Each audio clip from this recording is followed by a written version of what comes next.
สบายดีทุกคนมื้อนี้พาทุกคนมาเบิ่งบุญทรงเรือเด้อพี่น้องเด้อ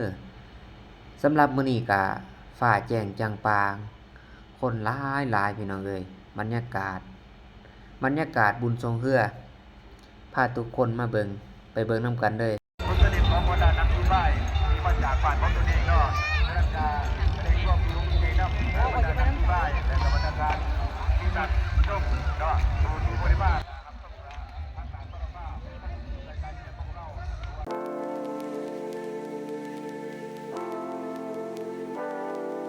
บรรยากาศบุญทรงเรือ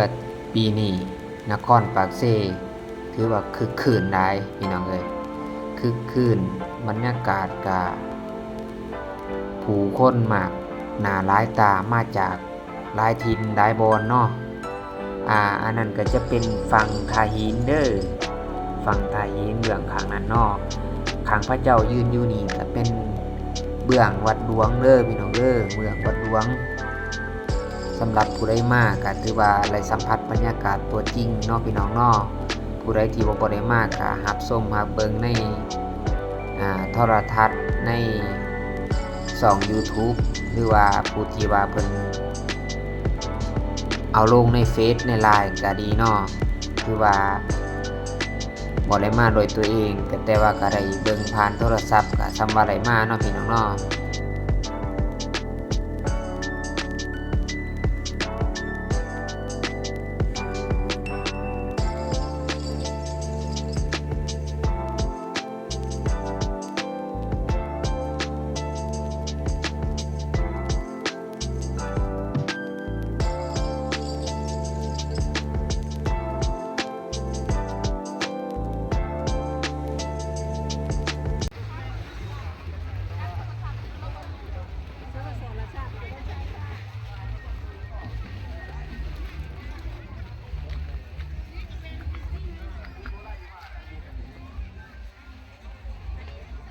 นี่เราจะใส่กัน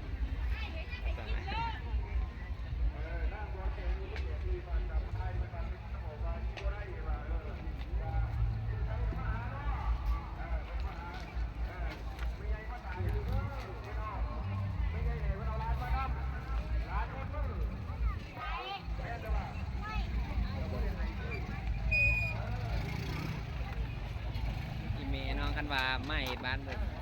ช่วงบนช่วงเรืออย่าง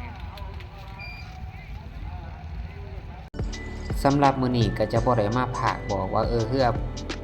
ผู้ใดเนาะเรือบ้านใดชนะหรือว่าเข้ารอบชิงชนะเลิศเนาะเพียงแต่ว่ามาถ่ายบรรยากาศบุญทรงเรือให้เบิ่งเด้อพี่น้องเด้อเพราะว่าข้าพเจ้าก็บ่ฮู้ว่าเรือลำใดบ้านใดหั้นนะชนะมีแต่ว่าย่างเบิ่งสิ่งเบิ่งของย่างเบิ่งวันหันวันนี้แล้วก็ถ่ายคลิปบรรยากาศบรรยากาศในบุญทรงเรือเนาะในงานบุญทรงเรือให้เบิ่งซื่อๆเด้อพี่น้องเด้อก็ติดตามทั้งเพิ่นไลฟ์สดเด้อพี่น้องเด้อทางช่องวิทยุเพิ่นแข็งจำปาสักเด้อพี่น้องเด้อเบิ่งตามนั้นเนาะ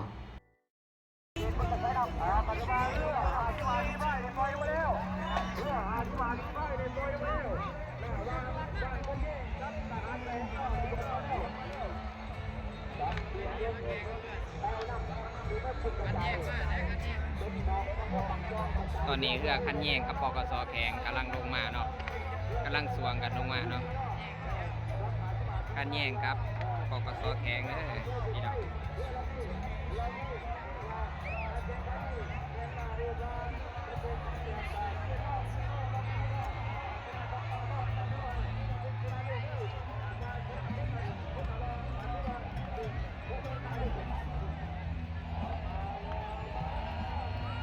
ปกส.เขาทำอะไรวะ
ทหารแขกกับเมืองมุนเนาะทหารแขกกับเมืองมุนรับประโมงเนาะกำลังลงมาเด้อ เสียอะไรเมืองมุ่นน้องเมืองมุ่นทางกินขา โอ้เบื้องทางนี่นี่มันเมืองดีมึงเอาเบิ่งแล้วน่ะ ดีมาเนี่ยเนี่ยมาเนี่ยอยากเที่ยวอะไรอยากเที่ยวอะไรหมดรถกันนี่นี่ก็แล้วก็ดึงเอาซื่อ จังหวะมันต้องไหลมันคือเบื้องทางนี่เวลาจังหวะพายตอนนั้นมันอยากเบื่อนะตอนมันจึกสาวไปสิไว้แบบ ๆโอเคเมืองมุ่นโอเคก็ยังไงเด้อหาเบอร์เครื่องนึงหมดพอเครื่องคนเขาจะติ๊กขาด โอกาสในแต่เพียงนี้ถ้าใกล้หนีบ่ได้หรอก ขาดเห็นบอกขาดจะช่วยเห็นบอกขาดนะเห็นบอกขาดเห็นนะโอ้โหเห็นบอกขาดใช่ไหมเขาเรียกเขาเรียกอะไรบอกอ่ะ ทางนี้เพราะทหารโอ้ยทหารไปแล้ว นี่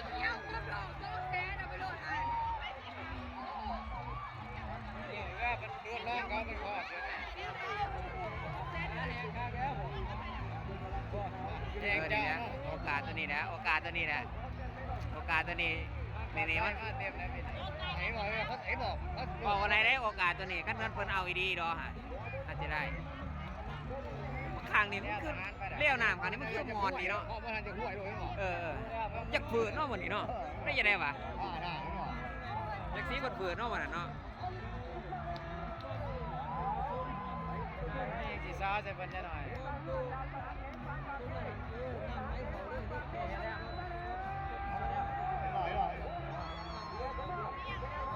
เนี่ยรักกันไปก่อนเลยมีบอกกูจ้ะ อยากสูสีกันกัน มาตลอดอ่ะ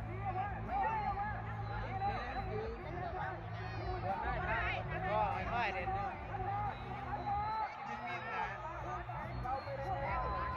แค่กินกินดีเด้อ ทหารแข่งวะเบิ่งหมอกศาสตร์เลยไปมัน แค่เขาพี่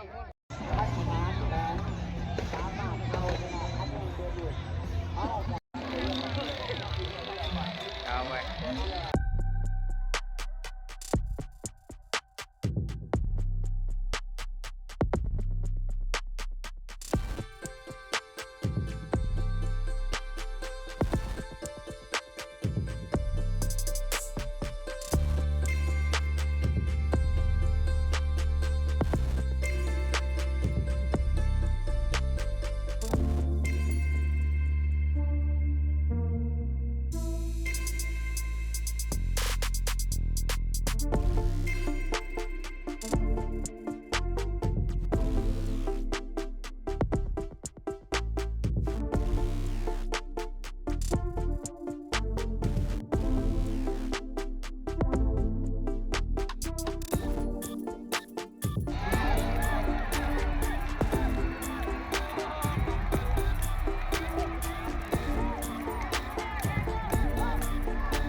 เป็นไง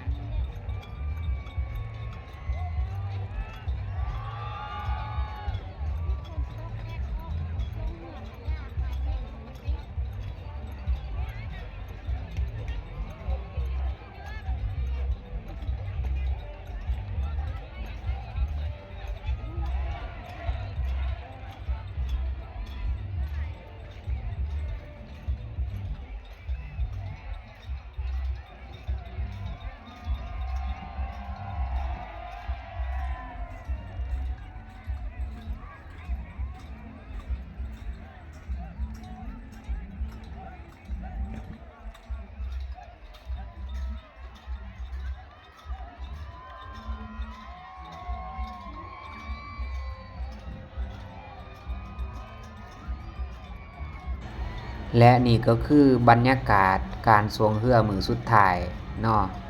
ได้สิ่งชนะเลิศเรียบร้อยแล้วแล้วก็เตรียมรับรางวัลเนาะพี่น้องเนาะบ่ฮู้ว่าไผเรือบ้านใดไหลเรือบ้านใดเสียตกรอบไปเนาะบ่ขอลงรายละเอียดเด้อมีแต่ว่าถ่ายให้เบิ่งได้ส่ำนี้เนาะถ่ายไว้ให้เบิ่งว่าบรรยากาศของบุญสวงเรือปีนี้เป็นแนวนี้เนาะพี่น้องเนาะก็คึกคืนพี่น้องมีเรือที่เขามาร่วมกิจกรรมหรือว่าแข่งหลายบอนหลายทีพี่น้องหลายบ้านหลายเมืองพี่น้องก็ถือว่าคึกคืนเพราะว่าเป็นบุญสวงเรือระลับแข้งเนาะถือว่าทุกๆปีเมืองปากเซ่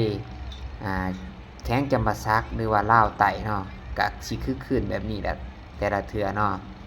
ถือว่าผู้ใดที่บ่ทันเคยมาก็เชิญมาเที่ยวมาเบิ่งมาชมลาวไต่เบิ่งจักเทื่อนึงเนาะผู้ใดที่ว่าเคยมาแล้วก็เชิญมาอีกหั้นแหละว่าซั่นซะเนาะขอให้ทุกคนมีสุขภาพแข็งแรงแล้วก็ได้มาชมมาเที่ยวเนาะมาเบิ่งเปิดหูเปิดตาว่าซั่นซะพอไปไหลมาได้ถือว่ายังแข็งยังแรงก็ถือว่าเป็นผู้ที่ว่ามีลาภอันประเสริฐเนาะไหลไปเที่ยวบ่อนหันบ่อนนี่ว่าซั่นซะโดยเฉพาะแล้วก็แม่นว่าไหลมาเที่ยวเมืองปากเซ่เนาะพี่น้องเนาะได้มาเบิ่งบุญสวงเรือก็ถือว่าคักแล้วเนาะ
ส่ง15,000 30,000เสื้อผู้เฒ่า20,000กีบเสื้อผู้เฒ่า20,000กีบเลยละเด้อเสื้อผู้เฒ่า20,000กีบเสื้อผู้เฒ่า20,000กีบเครื่อง135,000 40,000 45,000 30,000เสื้อผู้เฒ่า20,000กีบมาเรื่องมาจำมาบัตรเลยเด้อเสื้อผู้เฒ่า20,000กีบทุกโต๊ะ20,000กีบเสื้อผู้เฒ่า20,000กีบ ตอนนี้ก็ย่างไปย่างมาเมื่อยแต่พี่น้องย่างไปย่างมาเมื่อยหิวเข่าพี่น้องหิวเข่าสิได้ย่างรอหาแนวอยู่แนวกินไปเนาะย่างไปย่างมาเมื่อยได้บัดนี้อยู่ได้บัดนี้เนาะหาแนวอยู่แนวกินได้บัดนี้นะเนาะแล้วก็สิเตรียมหาแนวอยู่แนวกินแล้วเนาะก็สิได้เตรียมโตกลับให้ได้พี่น้องถือว่าบุญสวงเรือปีนี้ก็สำเร็จเสร็จสัวนะเนาะถือว่ามวลซืนจบลงด้วย ความจบงามแล้วว่าซั่นซะอาหารการกินก็ถือว่าหลากหลายเนาะจนค่ำจนมืดนะแม่ค้าเช้าขายก็ขายจนค่ำจนมืดเนาะจังได้เลิกเมื่อว่าซั่นซะเนาะเอาถือว่าคือคืนหลายปีหน้าฟ้าใหม่ก็เจอกันใหม่เนาะมามวนมาซื้นหรือว่ามาหับมาส้มคือเก่าพี่น้องเอ้ยสำหรับคลิปนี้เนาะก็สิได้ลาลงไปเฉพาะสำนี้เนาะมื้อหน้าเจอกันไหมพี่น้องเอ้ยปีหน้าเจอกันไหม